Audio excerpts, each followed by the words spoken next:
जय हिंद। इजराइल और फिलिस्तीन का जो जंग है वो 90 दिन यानी कि 3 महीना से ज़्यादा हो चुका है। सबको पता है कि इजराइल और फिलिस्तीन का जो जंग चल रहा है वो इजरायली तरफ से इजरायली लड़ाकू यानी कि उसका जो संगठन हमास है और उसका जो सेना है वो लड़ रही है, और फिलिस्तीन की तरफ से जो हमास नाम का एक लड़ाकू संगठन है वो लड़ाई लड़ रही है। देखिए, इन दोनों के बीच में जंग में घटना बड़ी बड़ी होते जा रही है, लेकिन दुनिया वाले इस चीज़ को भूलते जा रहे हैं। आपको याद होगा यूक्रेन और जो रूस का युद्ध चल रहा था, यूक्रेन और रूस का युद्ध जब देखिए अभी 2 साल लगभग उसका हो गया।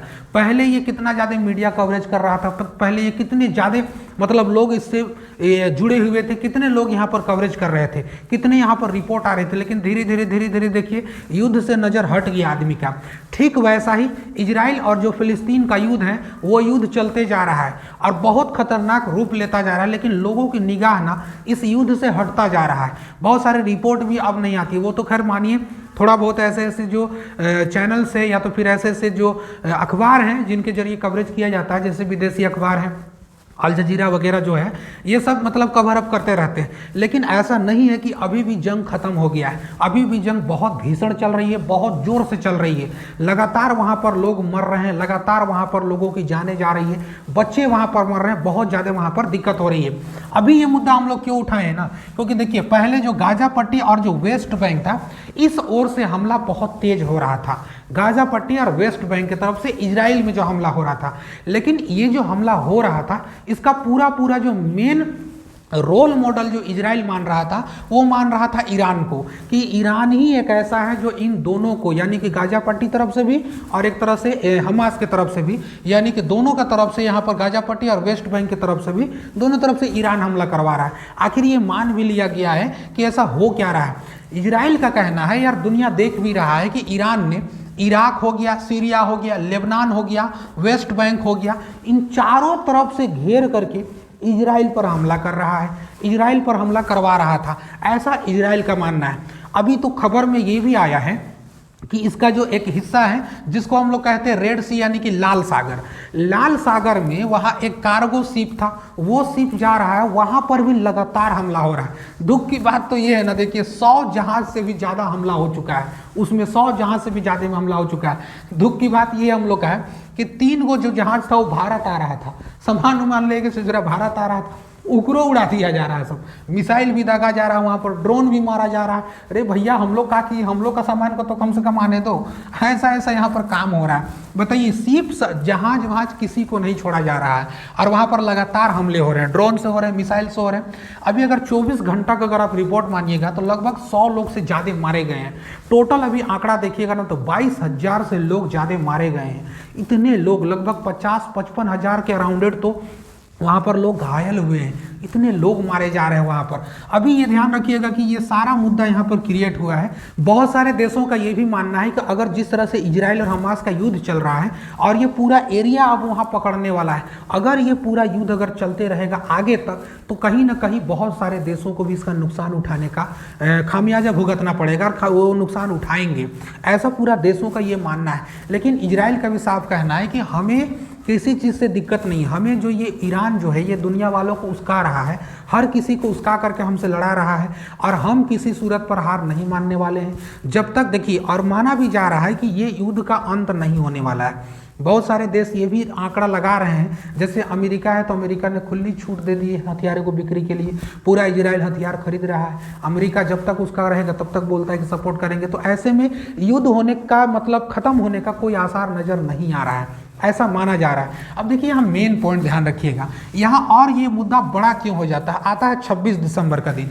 26 दिसंबर का दिन एक न्यूज निकल के आता है, जो वहाँ जो ईरान का जो हाई रैंक का जो जनरल था, उसका नाम था सैयद रजा मौसमी, है ना, सैयद रजा मौसमी।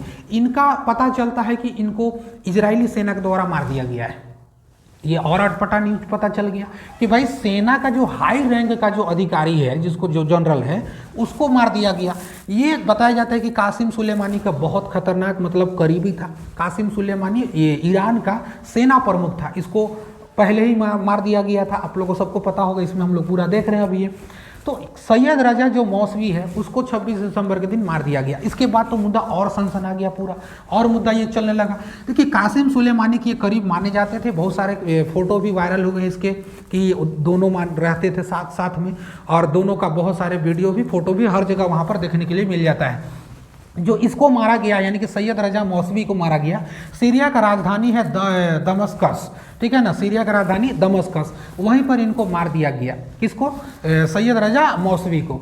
तो इसको आखिर क्यों ऐसा मारा गया? क्योंकि ये जो मौसवी था ना, ये कहा जाता है, इजराइल ये कहता है कि मौसवी जो था ये सीरिया में मौजूद था। अब देखिए ध्यान से दिमाग लगाइए, इजराइल के तरफ से इजराइल का कहना है कि भाई हम एक तरफ से युद्ध लड़ रहे हैं और हमला हमारे ओर चारों तरफ से किया जा रहा है।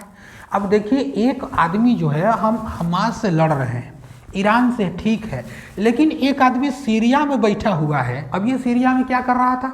इजराइल कहता है कि भाई ये जो व्यक्ति था ना सैयद रजा मौसवी, ये सीरिया में था, हम पर हमला किया नहीं किया हम नहीं जानते हैं, लेकिन लोगों को ये भड़काने का काम कर रहा था हमारे विरोधी।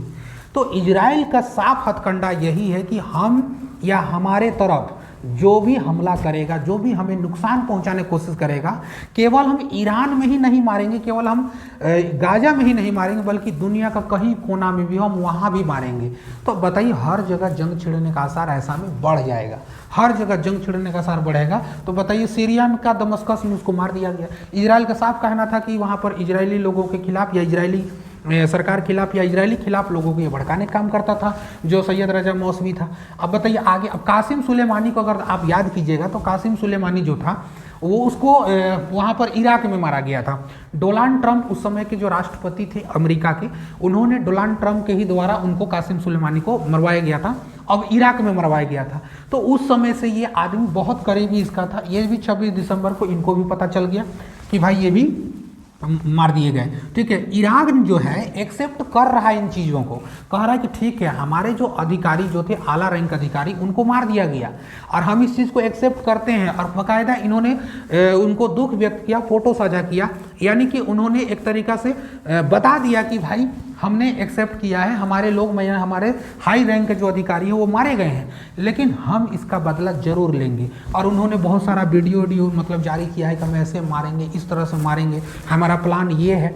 तो ईरान ये सब काम करते रहता है। ईरान का यही है कि ईरान थोड़ा सा जल्दी उलझता नहीं है, एक्सेप्ट करके चुपचाप रहता है, लेकिन अभी वीडियो बहुत सारा बना करके रखा हुआ है, बहुत सारे अपलोड कर रहा है। ईरान जो है ना एक सिया कंट्री है और हिजबुल्लाह जो संगठन है वो भी एक सिया है, लेकिन आप सऊदी अरब को देखिए वो सुन्नी है।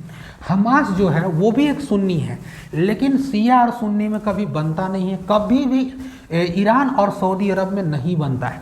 लेकिन ईरान की मजबूरी है, ईरान का साथ हमास को मिलता है, इसलिए मिलता है क्योंकि ईरान का दुश्मनी कौन है सर? इजराइल है। और इजराइल जो है दुश्मन, तो हमारा दुश्मन का दुश्मन हमारा दोस्त, समझ में रहे ना। हमास का दुश्मन भी इजराइल और ईरान का दुश्मन भी इजराइल। तो ईरान का दुश्मन हमास, ईरान का दोस्त, और यही दुनिया का भी रीत है। तो हमास को बस एक ही रीजन से ईरान साथ देता है, अन्यथा शिया और सुन्नी में तो इतना मतभेद रहता है कि जिनका हद नहीं है, बहुत ज़्यादा रहता है। ऐसे ही ईरान और सऊदी अरब का कभी नहीं बनता है। और तकलीफ की बात तो ये है ना कि बहुत सारे ऐसे लोग हैं जिनका कोई भी कसूर नहीं है, वे लोग मारे जा रहे हैं। लेकिन ऐसा क्या कहोगे, दुनिया का काम है, चलते रहेगा, बनते रहेगा, कौन किसको पड़ा हुआ है। जैसे ही रूस यूक्रेन जैसे चल रहा था वैसे ही यहाँ पर भी इजराइल और फिलिस्तीन यानी कि गाजा का जो युद्ध चल रहा है चलेगा। कुछ दिन बाद इसको भी लोग भूल जाएंगे, मारते पीटते रहेंगे, लोग भूलते रहेंगे, ठीक है ना।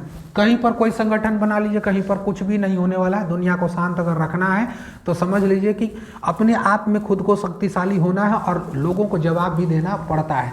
अब देखिए इजराइल इतना शक्तिशाली है, किसी का कोई भी कुछ बोल रहा है कोई असर नहीं पड़ रहा है, जो मारपीट कर रहा है मार रहा है, बमबारी कर रहा है। रूस को कितना लोग समझाने गया था, समझ में आ गया। पुतिन कहा कि तुम लोग उधरे रहो, हम किसी को समझने वाले नहीं हैं, बाद में जो करना होगा कर लेना। 2 साल हो गया, आज तो मीडिया कवरेज भी नहीं हो रहा है, पता भी नहीं चलता यूक्रेन और रूस का युद्ध खत्म हो गया कि चल ही रहा है। कल का डेट में जाते जाते ये भी पता नहीं चलेगा कि इजराइल और फिलिस्तीन का युद्ध जो खत्म कब हुआ, चालू कब हुआ था, किसी को यादों नहीं रहेगा। तो ऐसा बहुत सारा मैटर हो रहा है। तो आई होप ऐसा कुछ बहुत जिसमें न्यूज़ था जिसको आपको बताना जरूरी था।